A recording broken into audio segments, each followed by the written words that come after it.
नमः शिवाय, हर हर महादेव। यदि आपका बच्चा पढ़ाई करने में बहुत ही ज्यादा कमजोर है या एग्जाम में उसके अच्छे नंबर नहीं आ पाते हैं या आपका बच्चा हमेशा खेलकूद में या मोबाइल में लगा रहता है, पढ़ाई पे बिल्कुल भी ध्यान नहीं देता है, आपको हमेशा उसे मार पीट के आपको पढ़ने के लिए बैठाना पड़ता है तब वो पढ़ाई करता है, तो आप अपने बच्चे के लिए इस उपाय को कर सकते हैं। और इस उपाय को वो लोग भी कर सकते हैं जिनका अदालत में किसी तरह का कोई भी केस चल रहा है। तो चलिए जानते हैं इस उपाय को कैसे करना है। उससे पहले हमारे वीडियो को प्लीज लाइक कर दें। बहुत मेहनत करके आपके लिए वीडियो को बनाता हूँ और गुरुजी की कथा से सुनकर हमेशा आपको नया उपाय बताने की कोशिश करता हूँ। और ऐसे ही गुरुजी के नए उपाय पाते रहने के लिए हमारे चैनल को सब्सक्राइब कर लें। तो चलिए जानते हैं इस उपाय को। इस उपाय को करने के लिए सबसे पहले आपको किसी भी वट वृक्ष के नीचे आना है। इस पेड़ के नीचे आने के बाद इसी पेड़ के आपको एक पत्ता को लेना है, मात्र आपको एक पत्ता लेना है और इस पत्ते को लेकर इसी पेड़ के जड़ के ऊपर आपको रख देना है। इसी पेड़ के जड़ के ऊपर पत्ते को रखने के बाद इसी पेड़ के नीचे की मिट्टी को लेकर आपको एक पार्थिव शिवलिंग बनाना है और पार्थिव शिवलिंग बनाने के बाद इसी पत्ते के ऊपर आपको रख देना है। पार्थिव शिवलिंग बनाने के बाद इस शिवलिंग का आपको वटकेश्वर महादेव के नाम से पूजा करना है और ये पूजा अपने इच्छा अनुसार आप कर सकते हैं और पूजा में जो भी सामग्री आप समर्पित करना चाहते हैं आप कर सकते हैं।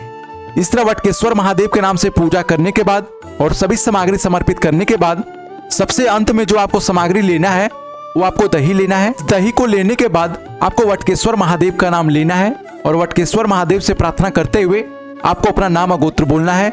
और यदि आप इस उपाय को अपने बच्चे के लिए कर रहे हैं तो आपको अपने बच्चे का नाम और गोत्र बोलना है। नाम और गोत्र बोलने के बाद आपको अपनी कामना बोलना है। और यदि आप इस उपाय को अपने बच्चे की पढ़ाई की कामना से कर रहे हैं तो आपको उस कामना को बोलना है। और यदि आप इस उपाय को अदालत में चल रहे केस के लिए करना चाहते हैं तो आपको उसके बारे में कामना बोलना है। इस तरह कामना बोलने के बाद इस दही को लेकर वटकेश्वर महादेव के नाम से शिवलिंग के ऊपर आपको समर्पित कर देना है।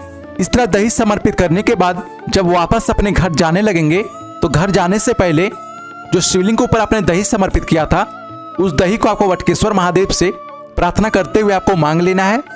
मांग कर किसी भी पात्र में आपको रख लेना है।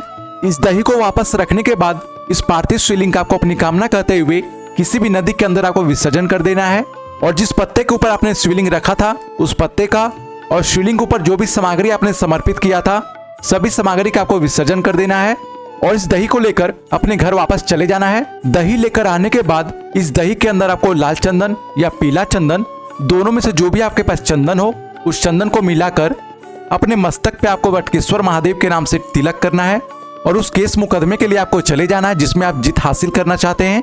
और यदि आप इस उपाय को अपने बच्चे के लिए कर रहे हैं तो इसी तरह दही में चंदन को मिलाकर अपने बच्चे के मस्तक पे तिलक कर दीजिए और उसे एग्जाम देने के लिए भेज दीजिए।